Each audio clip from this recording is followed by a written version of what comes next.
제가 교회를 이전하고 개척하면서 저에게 큰 변화가 한 가지 생긴 것이 있습니다. 이제까지 신앙 안에서 교제했던 분들에게 대부분 1년이나 2년 순회하면서 분에서 사역했던 분들에게 주로 문안 인사를 하였습니다.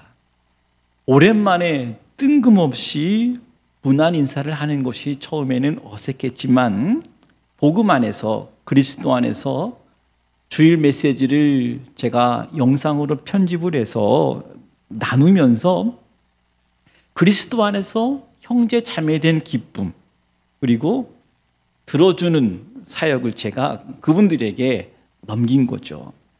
많은 분들이 그래도 저희 메시지를 흔쾌히 받아주시고 함께 동력하는 마음으로 들어주시고 기도해 주시고 있습니다.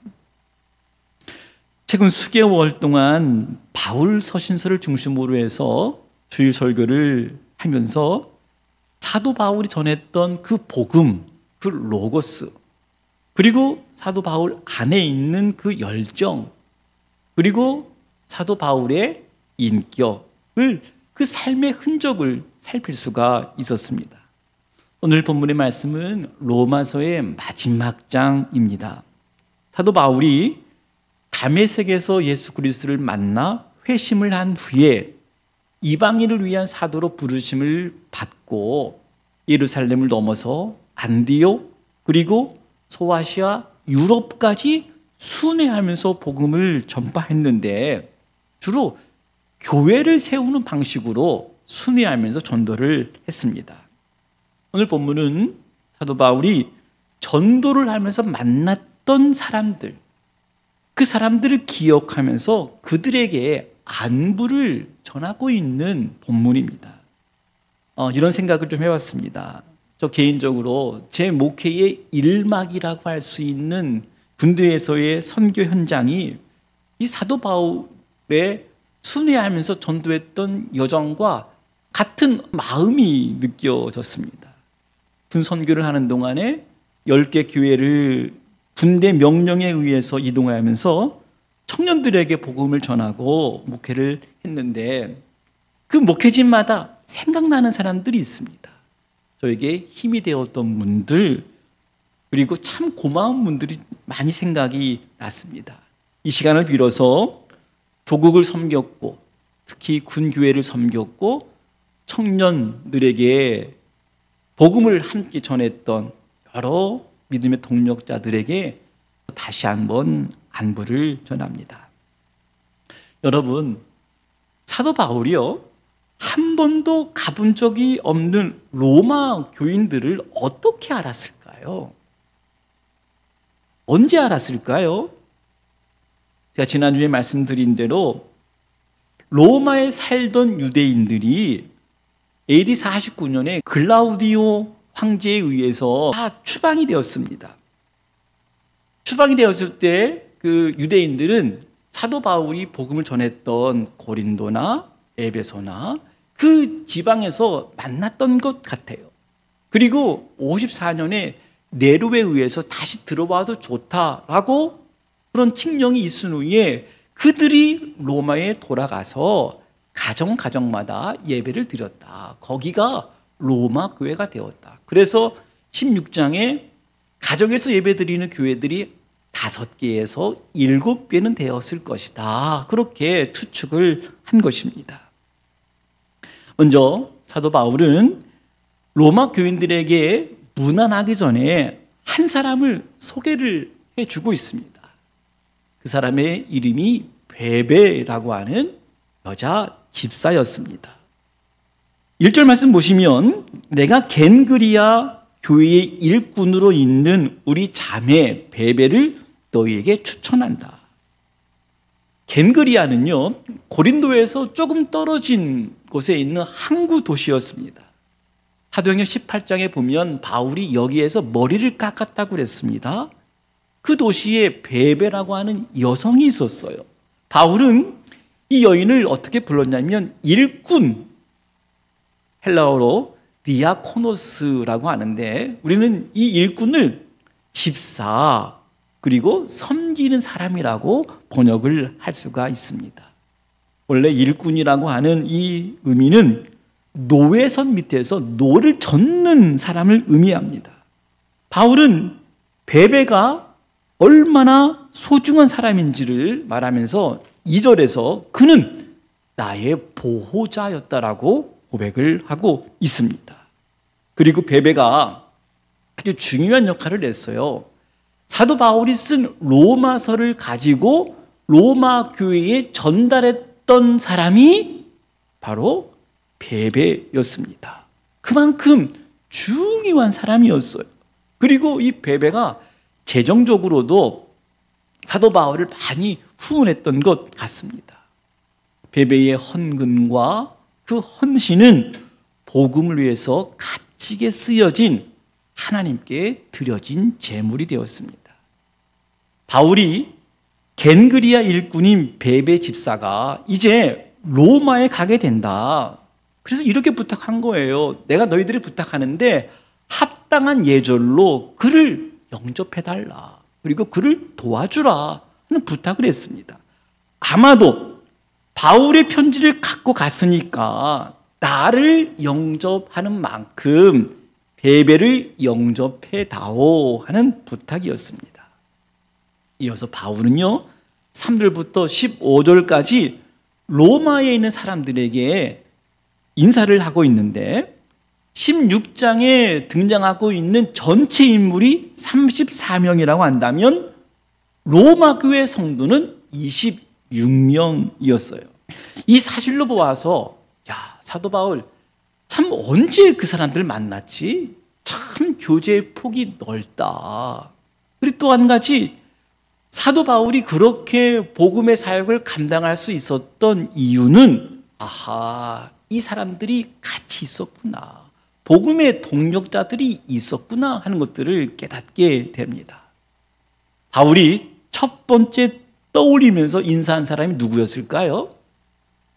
바로 브리스가와 아굴라였습니다. 이들은 바울과 함께 고린도 그리고 에베소에서 함께 사역한 부부였습니다. 이들은 유대인이었고요. 그리고 부부였습니다. 그들을 바울이 어떻게 묘사를 했냐면 그들은 목숨을 위하여 복음을 위하여 자기의 목까지도 내놓았던 사람이었다라고 그렇게 평가를 하고 있습니다. 여러분, 믿음의 사람들에게 최고의 표현 아니겠습니까? 바울이 도시를 옮길 때마다 브리스가와 아굴라가 먼저 그 도시에 가서 그 바울이 오면 예배를 드릴 수 있도록 준비했던 인물이었어요. 그래서 지금 로마에서도 브리스가와 아굴라가 먼저 로마에 도착해 있는 거예요. 여러분, 교회가 세워질 때, 교회가 성장할 때 가만히 보면 이러한 헌신하시는 분들, 보배롭고 비밀스러운 사람들이 있었습니다. 왜 그랬을까요? 그 사람들은 예수님을 사랑했기 때문에 그런 것입니다. 예수님의 몸인 교회를 사랑하기 때문에 그렇습니다. 그 결과 조직은 살아납니다. 때로는 교회를 섬기다 보면 오해도 받고 때로는 자존심도 상하고 때로는 눈물도 나고 기도하지 않으면 견딜 수 없는 그러한 고통스러운 갈등과 오해도 일어날 수가 있습니다. 그러나 여러분, 하나님이 그런 사람을 기뻐하지 않을까요? 하나님이 그 사람들을 정말 귀하게 여기실 것입니다. 그런데 바울이 이 브리스가와 아굴라와 함께 사역하면서 허물이 없었을까요? 그러나 바울은 그들의 허물을 덮고 그리고 바울 자신도 허물이 있었잖아요. 약함이 있었잖아요. 그 약함을 오히려 그들과 함께 나누면서 친밀한 영적 교제를 나눈 사람이었어요. 그래서 궁극적으로 그들은 복음을 위해서 나를 위해서 목숨을 내놓을 만한 그런 사람이었다라고 기억하고 바로 그들이 먼저 로마에 가서 복음의 그 길을 열어준 사람이 되었습니다. 5절에 보니까 이런 말씀이 있어요. 저희 집에 있는 교회에도 문안하라. 이 말이 무슨 말일까요? 벌써 브리스가와 아굴라 그 집에 있는 교회에 문안하라. 거기가 바로 예배 처소 교회가 되었던 것입니다. 이어서 바울은요, 로마 교회 교인들의 이름을 부릅니다. 여러분 놀랍습니다. 그 중에 여인이 몇 명이나 되었을까요? 26명 중에 10명이 되었습니다. 그리고 그 이름 중에 노예 이름으로 보이는 사람들이 있었습니다. 그리고 거기에는 유대 이름도 있었고 헬라 이름도 있었고 그리고 로마 이름도 있었습니다. 거기에는 모자지간도 있었고요, 부부지간도 있었고 그리고 자매지간도 있었습니다. 그리고 주인과 노예 이름도 나옵니다. 그리고 바울의 친척도 나옵니다. 바울은 그 중에 자기의 첫 열매 에베네도였습니다. 그리고 암블리아라고 하는 사람이 소개되고 있는데 이 사람의 이름은 노예에게 쓰던 로마식 이름, 라틴어 이름이었습니다. 그리고 10절 말씀 보니까 아리스도볼로라고 하는 이 인물은 황실의 사람이었다고 그래요. 당시에 황실 사람이 복음을 듣고 또 예수를 영접한다고 하는 것은 너무너무 위험한 일이었습니다. 그리고 놀라운 것은 마가복음 15장에 보면 예수님의 십자가를 억지로 끌고 갔던 사람이 누구였죠? 구레네 사람 시몬이었잖아요. 바로 그 시몬의 아내와 아들의 이름이 나와요. 그 아들의 이름이 루포였습니다. 바울이 이 구레네 시몬과 만나고 또 그 아내와 그 아들을 만나면서 깊은 영적인 교제를 했던 것 같아요. 여러분, 로마서가 강조하고 있는 것이 무엇입니까? 바로 그리스도 안에서, 주 안에서 유대인이나 헬라인이나 남자나 여자나 그리고 노예나 그리고 주인이나 그리스도 안에서 다 하나가 되었다라고 강조한 책이 로마서인데 오늘 로마서 16장은 그것을 증거해 준 책이에요. 아, 그리스도 안에서 이렇게 하나가 될 수 있구나 하는 것들을 증명해 보인 아주 중요한 책입니다. 여러분, 바울이 로마의 각 가정 처소에서 예배하며 교회를 이룬 자들에게 문안을 하면서 공통적인 단어를 쓴 것이 있습니다. 무엇일까요? 로마서가 강조하고 있는 그리스도 안에서, 주 안에서 한 피조물이 되었다. 원수 되었던 것, 유대인과 헬라인, 그 중간에 막힌 담을 예수 그리스도의 피로 허물었다. 거기에는 남자나 여자나, 거기에는 노예나 주인이나, 거기에는 가진 자나 없는 자가 차별이 없다. 로마서가 그렇게 강조하고 있는 차별이 없느니라 하는 복음의 실체를 우리는 로마서 16장에 나타난 교회 안에 있는 교인들의 이름 그리고 그들에게 문안하는 모습을 보면서 우리가 확인할 수가 있습니다. 여러분, 바울이 주 안에 있는 성도, 하늘에 속한 가족들에게 복음의 삶이란 이런 것이다. 복음의 실천을 위해서 바울이 먼저 보여준 모델이 있어요. 그게 뭐냐면 서로 문안하는 것. 바울이 교인들 향해서 문안했던 그 모습, 아하, 복음의 삶이라고 하는 것은 서로 문안하는 거구나 하는 것들을 깨닫게 돼요. 원래 문안이라고 하는 것은 웃 어른에게 안부를 엿줍다라는 뜻입니다. 헬라어의 의미로 인사를 한다, 인사한다라고 하는 의미입니다. 그런데 오늘날 우리가 서로 문안하는 것 참 어렵습니다. 그리고 문안하는 것 사소하게 여길 수도 있어요. 그러나 서로의 안부를 묻는 것, 이것은 그리스도 안에 있는 형제 자매들에게 가장 가장 우선시되는, 어찌 보면 가장 중요한 덕목이라고 그렇게 생각을 할 수가 있습니다. 여러분 가운데 이런 분들이 있을 것 같아요. 신앙생활은 어차피 하나님과 나와의 관계인데 나는 혼자 신앙생활하는 게 편해. 그리고 나는 원래 내향적이라서 사람들과 관계 맺는 게 불편해. 그럴 수 있어요. 그리고 어떤 분은 교회에서 신앙생활 열심히 하다가 작은 오해로 또 상처를 받아서 사람들과의 접촉을 꺼리시는 분들이 있을 수가 있습니다. 또 어떤 분은 내 믿음 챙기기도 어려운데 어떻게 다른 사람들을 챙길 수 있을까? 나는 다른 사람 돌볼 시간이 없어 라고 말하시는 분도 있습니다. 그러나 여러분, 우리의 실존, 특히 우리 믿음의 실존은 혼자 믿음을 유지하기가 결코 쉽지가 않습니다. 지나온 시간들을 돌아봤으면 좋겠어요.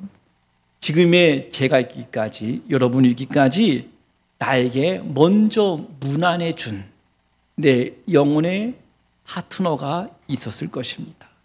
그 사람이 목회자일 수도 있고 구역장님일 수도 있고 나를 가르쳐준 주일학교 선생님일 수 있고 내 이웃일 수도 있습니다. 그리고 바울은 16절에서 주 안에서 형제된 교회 공동체 안에서 거룩한 입맞춤으로 성도의 하나됨을 지켜나가라 권면하고 있습니다. 여러분 16절 말씀 함께 읽어볼까요? 다 같이 시작. 너희가 거룩하게 입맞춤으로 서로에게 문안하라. 그리스도의 모든 교회가 다 너희에게 문안하느니라. 교회는 무엇일까? 했을 때 교회는 거룩한 입맞춤으로 서로 문안하는 곳이다. 그렇게 정의하면 어떨까요? 여러분, 입맞춤하는 관계, 가까운 관계만 가능합니다. 부모가 자녀에게, 그리고 남편과 아내와. 그런데 거룩한 입맞춤이라고 하는 관계가 성도들 안에 가능하다고 하는 거예요. 왜냐하면 그리스도의 피를 함께 나눈 형제 자매가 되었기 때문에 거룩한 성도의 특권이자 또 성도의 자랑일 수가 있습니다. 성도는 거룩한 입맞춤을 하는 사람들이다. 그래서 어떤 이는 이 거룩한 입맞춤을 성찬식이라고 그렇게 해석을 하시는 분도 있어요. 함께 피를 나눈다. 사랑하는 여러분, 참 놀라운 성경의 말씀이 있어요. 성경은 이 거룩한 입맞춤을 하는 관계, 이 성도들이 궁극적으로 구속의 은혜를 노래하게 될 영광스러운 그 날, 그 광경을 우리에게 미리 보여주고 있다고 하는 거예요. 분명 그때는 요한계시록이 증거하는 것처럼 성도들이 거룩한 입맞춤을 한 사람들끼리 손에 종려가지를 들고 어린 양 되시는 예수 그리스도의 구원의 노래를 부를 그 광경, 그 영광스러운 장면을 우리에게 보여주셨는데 저는 한 구절만 미리 맛보는 감동을 나누겠습니다. 요한계시록 7장 9절에 보면 이 일 후에 내가 보니 각 나라와 족속과 백성과 방언에서 아무도 능히 셀 수 없는 큰 무리가 나와 흰 옷을 입고 손에 종려가지를 들고 보좌 앞과 어린 양 앞에 서서 큰 소리로 외쳐 이르되 구원하심이 보좌에 앉으신 우리 하나님과 어린 양에게 있도다. 얼마나 놀라운 영광스러운 장면입니까? 그리고 오늘 한 가지 꼭 강조하고 싶은 것이 있습니다. 사랑하는 여러분, 지금 저와 여러분이 있는 바로 이곳, 이 자리가 한순간 잊혀지는 그런 만남이 아니라 평생에 기억될 수 있는 그런 진실한 신앙의 현장이 되도록 우리는 우리의 지금 만남 가운데 최선을 다해야 된다. 서로에게 목숨까지 내놓을 수도 있는, 서로의 열매가 될 수도 있는 그리고 먼 훗날 사랑하는 나의 동력자라고 말할 수 있는 그런 기억이 나는 사람들로 지금 여기에서 우리는 최선의 만남을 유지를 해야 된다. 여러분, 교회 공동체 안에서 복음을 나누는 것이 얼마나 영광스러운 것인지, 그리스도 안에서 형제 자매로 만난 우리의 관계가 얼마나 복된 만남인지 우리가 확신할 수 있기를 간절히 바랍니다. 여러분, 옆을 돌아보세요. 그리고 방향 같은 인생길에 허전해 하시는 분들이 많아요. 아픈 분들이 많아요. 혼자 힘으로 일어서기 힘든 사람들이 의외로 많습니다. 바로 그 사람에게 내가 필요한 사람일 수 있어요. 우리가 필요합니다. 여러분, 머뭇거리지 마세요. 그리고 나는 당신을 기억하고 있다고 한번 문안 인사를 꼭 드리십시오. 그리고 나에게 오래간만에 연락한 그 사람의 이야기에 여러분 귀를 기울여 보세요. 그리고 마음으로 공감해 주세요. 내가 그 사람 이야기에 손해 볼 수 있다는 생각 멈추고 그 사람의 신앙의 이야기, 그 사람의 삶의 이야기에 깊이 경청해 보십시오. 성령의 감동으로 그들을 격려해 주십시오. 더 좋은 것이 무엇이겠습니까? 여러분이 힘들어 보이는 사람들에게 먼저 문안하면 우리의 섬김과 우리의 작은 몸짓이 하나님 나라를 세워나가는 데에 감격스러운 우리의 삶의 한 이야기가 될 것입니다. 여러분, 한 주간 동안 여러분이 알고 있는 분들 중에 혹시 요즘에 코로나 때문에 해외에서 선교하시다가 들어오신 분들 여러 분 계십니다. 한번 문안 인사 드려보세요. 그리고 지금도 힘겹게 어렵게 미자립 교회를 섬기면서 한 영혼을 섬기고자 하는 순수한 목회자들을 기억하시고 문안 인사 드려보세요. 그리고 오랫동안 보지 못했던 성도들, 이웃들 잘 지내십니까? 하는 이 문안 인사로부터 교회 공동체의 하나됨, 교회가 교회되어져 가는 놀라운 역사들이 나타나게 될 것입니다. 로마서 16장의 말씀, 부록이 아니라 복음의 실천의 증거였습니다. 사랑하는 우리 샘솟는 교회와 우리 로봇 공동체, 한국의 모든 교회마다 복음의 실천의 역사가 나타나서 한 주간 힘들고 외롭고 지쳐있는 사역자들 또 성도님들 함께 돌보면서 풍성한 그리스도 안에서의 아름다운 교제가 나타나는 복된 한 주가 되어지시기를 주님의 이름으로 간절히 축원합니다.